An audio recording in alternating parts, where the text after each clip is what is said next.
ക്ലാസ്സിൽ ജീവൽ പ്രക്രിയകളിലേക്ക് എന്ന ചാപ്റ്ററാണ് എടുക്കാൻ പോകുന്നത്. ജനറൽ സയൻസിലെ ഒരു ചാപ്റ്ററാണ്. അത് വളരെ ഇമ്പോർട്ടൻ്റ് ആയിട്ടുള്ളൊരു ചാപ്റ്ററാണ് നമ്മൾ ഇന്നിവിടെ നോക്കാൻ പോകുന്നത്. അപ്പോൾ ജീവൻ്റെ താക്കോൽ ശാസ്ത്രത്തിൻ്റെ സേഫിൽ എന്ന ഒരു പോസ്റ്റർ ഇവിടെ കൊടുത്തിട്ടുണ്ട്. അതിലെന്താണ് പറയുന്നത് നോക്കാം. കൃത്രിമമായി ജീവൻ സൃഷ്ടിക്കാനാവുമോ എന്നുള്ള ഒരു ചോദ്യം ചോദിച്ചിട്ടുണ്ട്.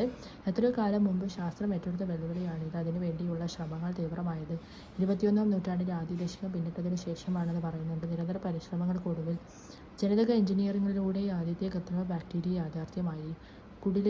കുടലിലും മണ്ണിലും ജീവിക്കുന്ന ബാക്ടീരിയയാണ് ഈക്കോളി എന്ന് പറയുന്നത്. കാംബ്രിഡ്ജിലെ ഒരു സംഘം ഗവേഷകരാണ് കൃത്രിമ രീതിയിലൂടെ ഇത് സൃഷ്ടിച്ചത്. സാവധാനത്തിലാണെങ്കിലും വളരുന്നതിനും വിഭജിക്കുന്നതിനും കൃത്രിമ ബാക്ടീരിയയ്ക്ക് കഴിയും.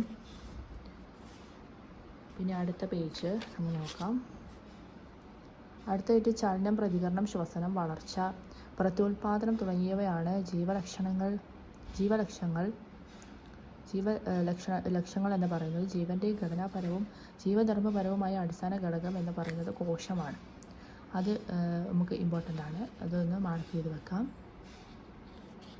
പിന്നെ അടുത്തതായിട്ട് കോശങ്ങളിലാണ് ജീവൻ്റെ നിലനിൽപ്പിന് ആധാരമായ രാസപ്രവർത്തനങ്ങൾ മുഖ്യമായും നടക്കുന്നത് എന്ന് പറയുന്നുണ്ട്. പിന്നെ കോശഘടനയ്ക്കും കോശങ്ങളിൽ നടക്കുന്ന പ്രവർത്തനങ്ങൾക്കും നിരവധി തന്മാത്രകൾ ആവശ്യമാണ്. ഇതിൽ carbon, hydrogen, oxygen, nitrogen, phosphorus, calcium എന്നിങ്ങനെയുള്ള മൂലകങ്ങൾ പലതരത്തിൽ കൂടിച്ചേർന്നാണ് ഈ തന്മാത്രകൾ രൂപപ്പെടുന്നത്. അപ്പോൾ ഏതൊക്കെ മൂലകങ്ങൾ ചേർന്നിട്ടാണ് തന്മാത്രകൾ രൂപപ്പെടുന്നത് നമ്മൾ നോക്കാം. Carbon, hydrogen, oxygen, nitrogen, phosphorus, calcium എന്നിങ്ങനെയുള്ള മൂലകങ്ങൾ കൂടിച്ചേർന്നാണ് ഈ തന്മാത്രകൾ ഉണ്ടാകുന്നത്. പിന്നെ carbohydrate, protein, lipid, nucleic acid എന്നിവ ജീവൻ്റെ അടിസ്ഥാന നിർമ്മാണ ഘടകങ്ങളാണ്. അപ്പോൾ ജീവൻ്റെ അടിസ്ഥാന നിർമ്മാണ ഘടകങ്ങൾ എന്ന് പറയുന്നത് carbohydrate, protein, lipid, nucleus acid എന്നിവ ജീവൻ്റെ അടിസ്ഥാന നിർമ്മാണ ഘടകങ്ങളാണ്. പിന്നെ ഇവ ബയോമോളിക്യൂൾസ് എന്നാണ് അറിയപ്പെടുന്നത്. അപ്പോൾ ഇവ എന്ത് പേരിലാണ് അറിയപ്പെടുന്നത്? ബയോമോളിക്യൂൾസ് എന്ന പേരിലാണ് അറിയപ്പെടുന്നത്.